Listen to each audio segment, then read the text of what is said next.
Hi, this is Miss O and welcome once again to my class where learning English is easy peasy.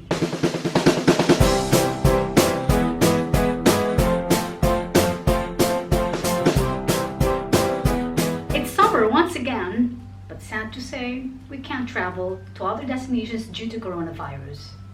The best thing that we can do right now is to share some stories about our holiday last summer, right?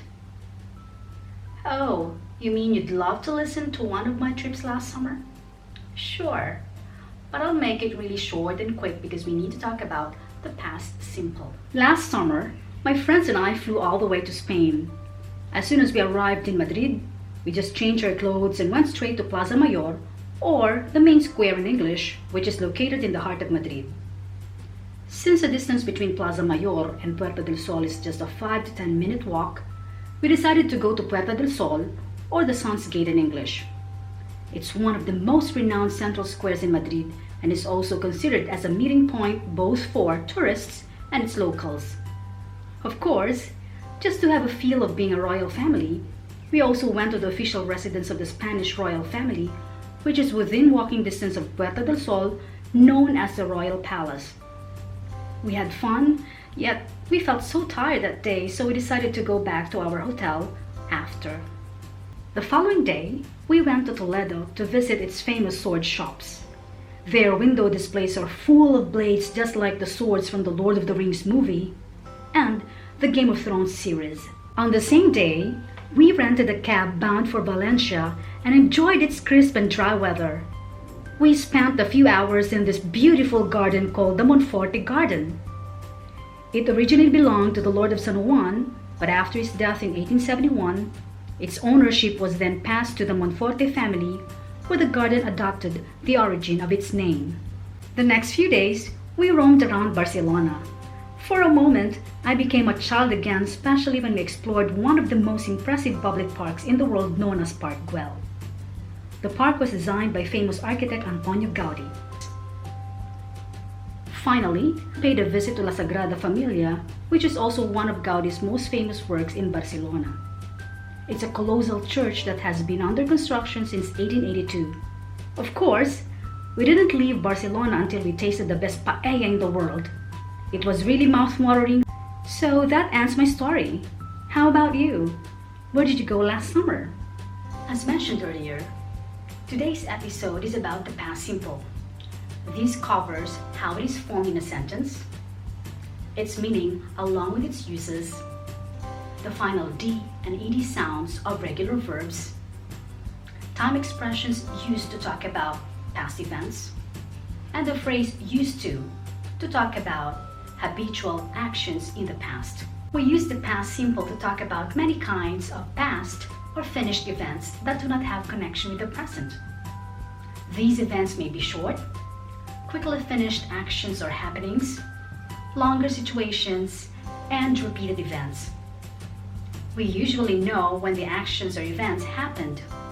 Let's talk about one of the uses of the past simple for actions and states that started and ended in the past using time expressions to describe the time period. For example, I went to Spain last summer. We felt tired yesterday. Monforte Garden originally belonged to the Lord of San Juan, but after his death in 1871, its ownership was then passed to the Monforte family. Remember that actions or states can happen a short time ago or a long time ago. For actions that happened a short time ago, we have these examples. He was very sick yesterday. She called a couple of minutes ago. For actions that happened a long time ago, we have he was very sick 10 years ago. She met a terrible accident in 1995. The actions or states can also last for a long or short duration of time. For actions or states that lasted for a long duration of time, we have these examples.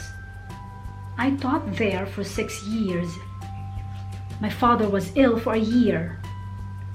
For actions or states that lasted for a short duration of time, we have, for a moment, I became a child again when I visited Park Güell.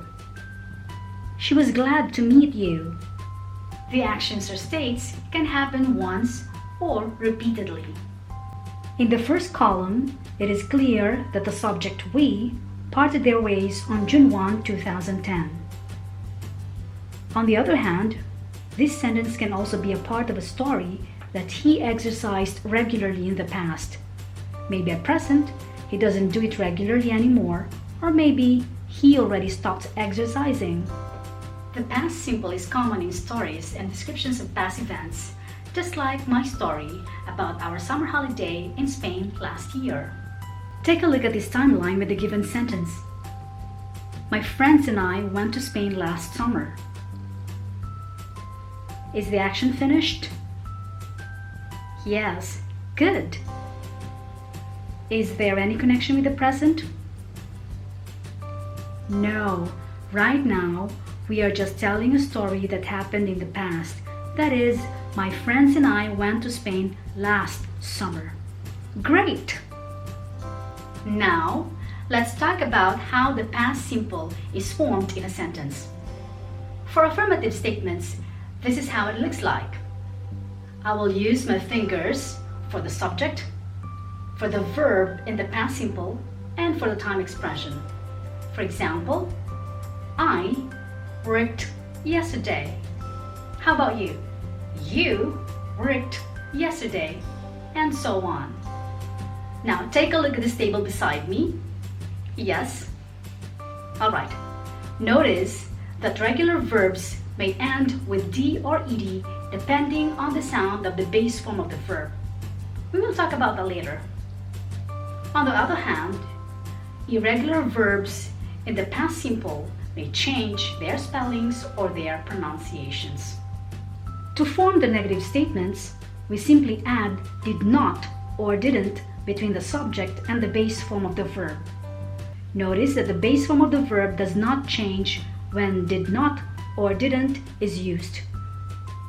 For example, he did not work yesterday, or he didn't work yesterday. She did not work yesterday, or she didn't work yesterday, and so on. For yes/no questions, we simply switch the subject and did followed by the base form of the verb and time expression ending with a question mark. Since these are yes/no questions, we commonly use the rising intonation. Repeat after me. Did it work yesterday? Did they work yesterday? Well done!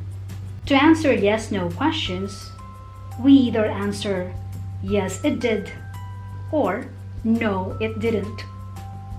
In writing, use a comma between yes or no and the subject. Make sure yes agrees with did and no agrees with didn't.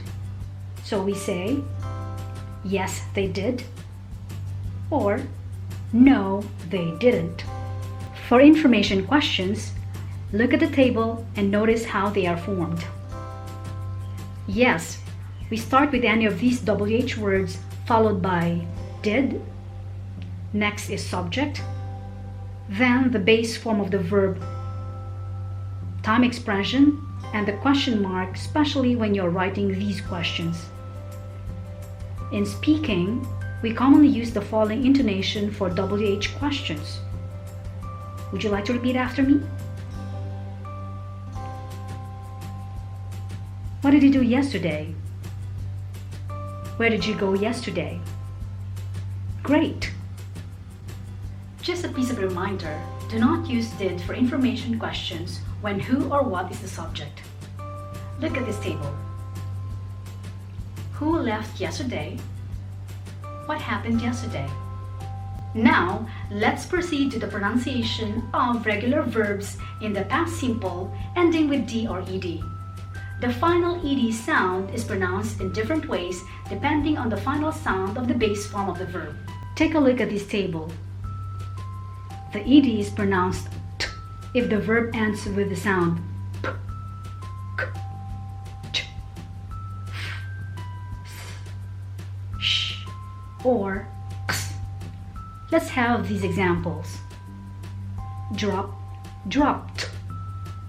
Cook, cooked. Stitch, stitched. Laugh, laughed. Miss, missed. Wash, washed. Box, boxed. The D and ED are pronounced D if the verb ends with the sound B, G, J, V, V, Z, J, M, N, M, L, or R. For example, rub, rubbed. Bag, bagged. Pledge, pledged. Love, loved. Bathe, bathed. Change, changed. Bloom, bloomed. Ban, banned. Belong, belonged. Call, called. Roar, roared. The D and ED are also pronounced D if the verb ends with a vowel sound such as pray, prayed, stow, stowed, pursue, pursued, free, freed. The ED is pronounced as an extra syllable id if the verb ends with the sound d or t. For example, guard, guarded. Adopt, adopted. How about time expressions used in the past simple? Time expressions are commonly used with the past simple, and they often refer to a specific point of time in the past or to a past time period. These time expressions can be used at the beginning or end of a sentence. So, what are some of the past simple time expressions that you know? I'd like to hear them from you guys. Wow! So you have yesterday, this afternoon, last year, a while ago, a long time ago, and a lot more. Very good! Before we end this episode, I'd like to add the use of used to for a habit or situation that was true in the past but is no longer true now. We use used to for repeated actions or situations that started and finished in the past.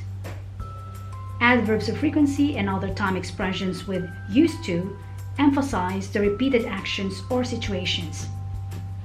To differentiate the present situation from the past, use the present simple with time expressions and used to. For example, we often used to gather at our ancestral house during Christmas. Now, we don't do it anymore. Often is the adverb of frequency in the sentence. Used to is placed before the base form of the verb. That's why we say used to gather. How about the time expression in the past? Very good. So we have, of course, we have used to, and then we have what? During Christmas. So, during Christmas in the past. How did you know it is no longer practiced these days? Because of the time expression now and what else? The present simple don't do. Excellent! That's all for Miss O's English class today. If you like this video, please click like and subscribe. Don't forget to hit the bell button as well so you'll get notified for the next video. Thank you and stay safe.